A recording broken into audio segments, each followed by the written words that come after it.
మరో breaking news చూస్తున్నాం. తిరుమల లడ్డు ప్రసాదంలో కల్తీని ఉపయోగించడంపై ఏపీ ప్రభుత్వం సిట్ ఏర్పాటు చేసింది.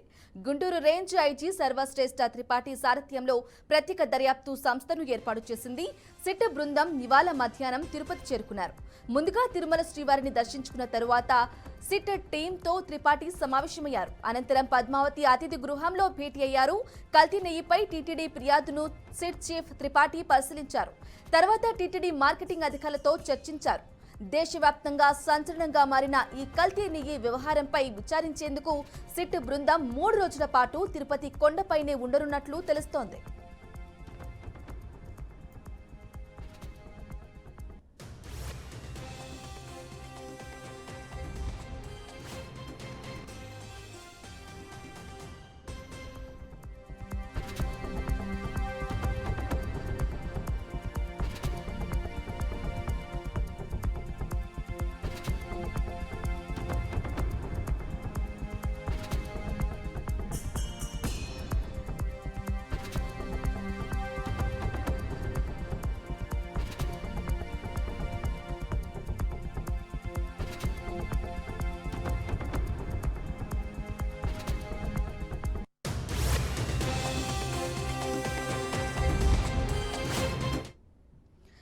బ్రేకింగ్ న్యూస్ చూస్తున్నాం. తిరుమల లడ్డు ప్రసాదంలో కల్తీ నెయ్యి ఉపయోగించడంపై ఏపీ ప్రభుత్వం సిట్ ఏర్పాటు చేసింది.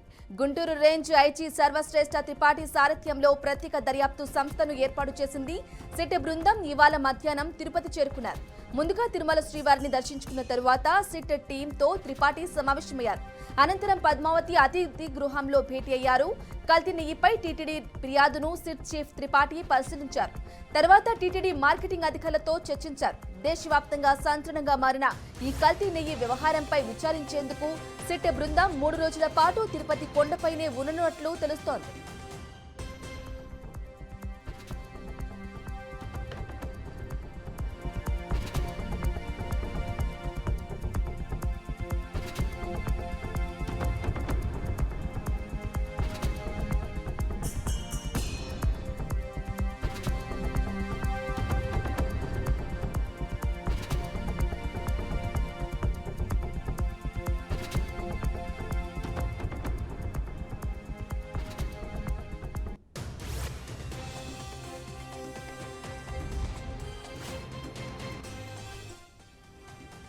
ఇక ఇదే అంశంపై మరింత సమాచారం అందించడానికి మా కరెస్పాండెంట్ గోపీనాథ్ అందిస్తారు. గోపీనాథ్, చెప్పండి. ఇవాళ మధ్యాహ్నం సిట్ బృందం తిరుపతి చేరున్నట్లుగా తెలుస్తోంది. అలాగే 3 రోజుల పాటు తిరుపతిలోనే ఉంటున్నట్లుగా కూడా తెలుస్తోంది. ఎవరెవరిని విచారించే అవకాశం ఉందంటారు గోపీనాథ్?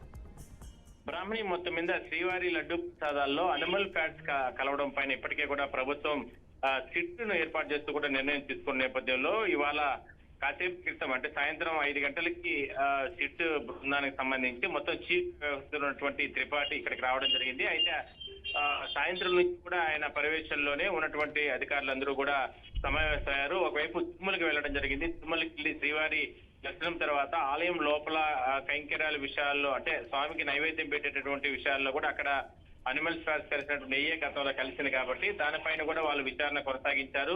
అదే స్థాయిలోనే లడ్డు ప్రసాదాలకు సంబంధించి పోర్టులో కూడా అక్కడ ఉన్నటువంటి సిబ్బందిని విచారణ చేయడం జరిగింది. అయితే దాని తర్వాత తిరుపతి చేరుకుని ప్రస్తుతానికి సమీక్ష నిర్వహిస్తున్నారు. ఏంటి, ఏ విధంగా ప్లానింగ్ చేసుకుని ముందుకెళ్ళాలి, ఎందుకంటే గతంలో టీటీడీలో ఇలాంటి సిట్ బృందం వచ్చి విచారణ చేసినటువంటి దాఖలాలు లేవు. అయితే ఇంత భారీగా అంటే అనిమల్ ఫ్యాట్ ఒకవైపు కలవడం, తర్వాత లక్షలాది మంది భక్తుల మనోభావాలు దెబ్బతీసే విధంగా వ్యవహరించారు కాబట్టి గతంలో ఉన్నటువంటి అధికారులు ఎవరు లేదంటే పాలక మండలి సభ్యుల్లో తెలియకి ఇలాంటి టెండర్లు ప్రక్రియ కొనసాగించారా అనే దానిపైన ఈ రకంగా ముందుకెళ్ళాలి. ఇదంతా కూడా అందరూ కూడా కలిసికట్టుగా ముందుకు అంటే ఈ విచారణ కొనసాగించడం కంటే టీమ్స్ గా డివైడ్ అయ్యి ఒక్కొక్కరు అంటే ఒక 2 చొప్పున అధికారులు టీమ్స్ డివైడ్ అయ్యి పూర్తి స్థాయిలో విచారణ జరిపితే అతి త్వరగా మనం ఈ కేసుకు సంబంధించి వాస్తవాలన్నిటి కూడా బయటకు తీసుకురావచ్చనేటువంటి అభిప్రాయం చీఫ్ చెప్పిన నేపథ్యంలోనే ఆ రకంగా ముందుకెళ్లే అవకాశం అయితే ఉంది. అయితే రేపు నుంచి కూడా ఈ విచారణ అనేది వేగవంతం అవుతుంది. రేపు ఉదయం నుంచి కూడా ఒక టీము మార్కెటింగ్ శాఖకు సంబంధించినటువంటి వ్యవహారాల్లో అంటే ఉంటుంది. అంటే అప్పట్లో నెయ్యి కొనుగోలు ఆ వ్యవహారాలన్నీ కూడా మార్కెటింగ్ శాఖకు సంబంధించి కడతనంలో ఉంటాయి కాబట్టి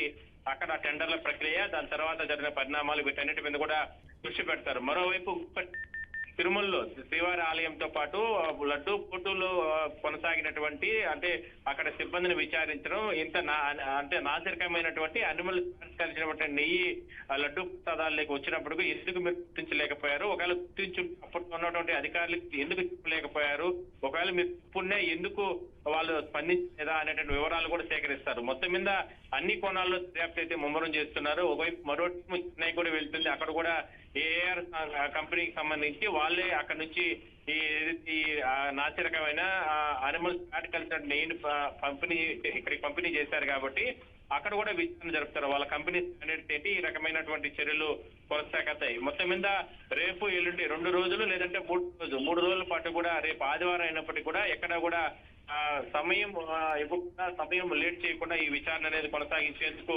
సిటీ చీఫ్ నిర్ణయం తీసుకోవడం జరిగింది. మరో 3-4 రోజుల లోపల ఈ ఇష్యూస్ అంతా కూడా కంప్లీట్ గా క్లియర్ చేసుకుని దాని తర్వాత ప్రభుత్వానికి నివేదిక ఇస్తారు. ప్రభుత్వానికి నివేదిక ఇచ్చిన తర్వాత ప్రభుత్వం చర్యలు తీసుకునే అవకాశం అయితే ఉంటుంది. బ్రాహ్మణ్ గోపినాథ్, అలాగే చెప్పండి, ఈ సిట్ బృందంతో పాటు ఎవరెవరు అధికారులు ఉండబోతున్నారు?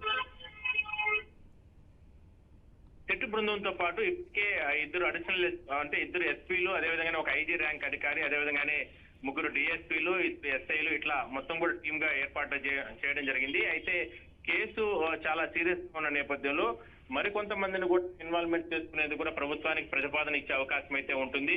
మరో 3 కూడా ఈ కేసులో సిట్కి సంబంధించిన కేసులో యాడ్ అవుతారు. తర్వాత టీమ్స్ గా డివైడ్ అయ్యి తర్వాత విచారణ అనేది కొనసాగిస్తారు. ఈ విచారణలో చాలా విషయాలు బయటకు వచ్చే అవకాశం అయితే ఉందని చెప్పి కూడా మనకున్నటువంటి సమాచారం. ఎందుకంటే గతంలో 11 నెలల క్రితం ఈ టెండర్ల ప్రక్రియ కొనసాగించినప్పటికీ కూడా అప్పట్లో బోర్డులో నిర్ణయాలు తీసుకోకుండా లేదంటే అప్పట్లో బోర్డు చైర్మన్ లేదంటే బోర్డు సభ్యులకి వివరాలు తెలియకుండా ఈ టెండర్ల ప్రక్రియ పాస్ చేయించారా, కేవలం టీటీఓ తిమ్మారెడ్డి కన్సర్న్లోని టెండర్ ప్రాసెస్ అంతా జరిగిందా, లేదంటే సభ్యులకి బోర్డు చైర్మన్లకి తెలిసినా కూడా దీన్ని గోప్యంగా ఎట్లా దీన్ని ఈ రకమైన నాసి నెయ్యి తిరుమల కుస్తా ఉన్నప్పటికీ కూడా ఆ టెండర్లను ఎట్లా ఫైనల్ చేశారు, చాలా కీలకమైనటువంటి అంశాలన్నీ కూడా ఇందులో ఉన్నాయి. కాబట్టి వాటన్నిటి కూడా బయటకు తీసుకొచ్చే అవకాశం అయితే ఉంటుంది. ఒకవైపు ఇందులో ప్రధానంగా 2 అంశాలు, ఒకటి భక్తుల మనోభావాలతో దెబ్బతీసే విధంగా కూడా వ్యవహరించారు, ఆలయాలు అదేవిధంగా శ్రీవారి ఆలయానికి సంబంధించి ప్రతిష్టం విధంగా వ్యవహరించారు. కాబట్టి ఆ కోణాల్లో ఒకవైపు దర్యాప్తు జరుగుతుంది. మరోవైపు ఇంత ఘోరానికి పాల్పడినటువంటి ఎంతటి వారైనా సరే కఠిన చర్యలు తీసుకునే విధంగా చేయాలంటే ఉన్నటువంటి ఎవిడెన్స్ అన్నింటినీ కూడా కలెక్ట్ చేసుకోవడం కూడా అంత ముఖ్యం. కాబట్టి ఇక్కడ కూడా రాజీ లేకుండా ముందుకెళ్లే అవకాశం అయితే ఉంటుంది. అందులో భాగంగానే కింది స్థాయి నుంచి గతంలో జరిగినటువంటి అక్రమాలకు సంబంధించి మార్కెటింగ్ శాఖ సిబ్బంది నుంచి కింది స్థాయి నుంచి అధికారుల వరకు అదేవిధంగా పోర్టు కార్మికులు, ఆ లడ్డు ప్రసాదాలు తయారు చేసే సిబ్బంది, నైవేద్యాలు స్వామికి పెట్టేటటువంటి వంటశాలలో చేసే సిబ్బంది అందరినీ కూడా విచారణ జరుపుతారు. అదే విషయాన్ని చాలా క్లారిటీగా అధికారులు చెప్పడం జరిగింది.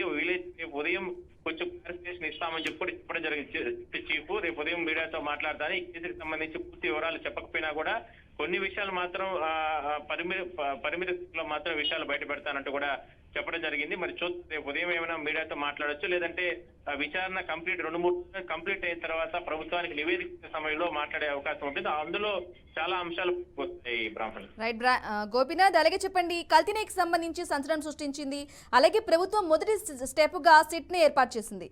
అలాగే 3 రోజుల పాటు సిట్ విచారణ తర్వాత నెక్స్ట్ స్టెప్ ఏ విధంగా ఉండబోతుంది? మీ దగ్గర ఎటువంటి ఇన్ఫర్మేషన్ ఉంది? అంటే నెక్స్ట్ స్టెప్ అంటే 2 రోజులు ప్రాథమికంగా అంటే 2 రోజుల విచారణ అనేది కొనసాగుతుంది. విచారణలో ముందు ఎవిడెన్స్ కలెక్ట్ చేసే విధానానికి ప్రాధాన్యత కల్పిస్తారు. ఎందుకంటే ఇలాంటి కేసెస్ లో ఎందుకంటే ప్రభుత్వ రంగ సంస్థలు లేదా ప్రభుత్వానికి అనుబంధంగా ఉన్న వ్యవస్థల్లో అవినీతి జరగడం, దాంట్లో విచారణ కొనసాగడం అనేది వేరు. కానీ ఇంత పెద్ద ధార్మిక సంస్థ స్వయంగా ఏర్పడినటువంటి తిరుమల తిరుపతి దేవస్థానంలో గతంలో ఎప్పుడు కూడా ఇలాంటి అక్రమాలు లేదా ఈ రకమైనటువంటి వివాదాలు రాలేదు. Right Gopinath, thank you for the updates.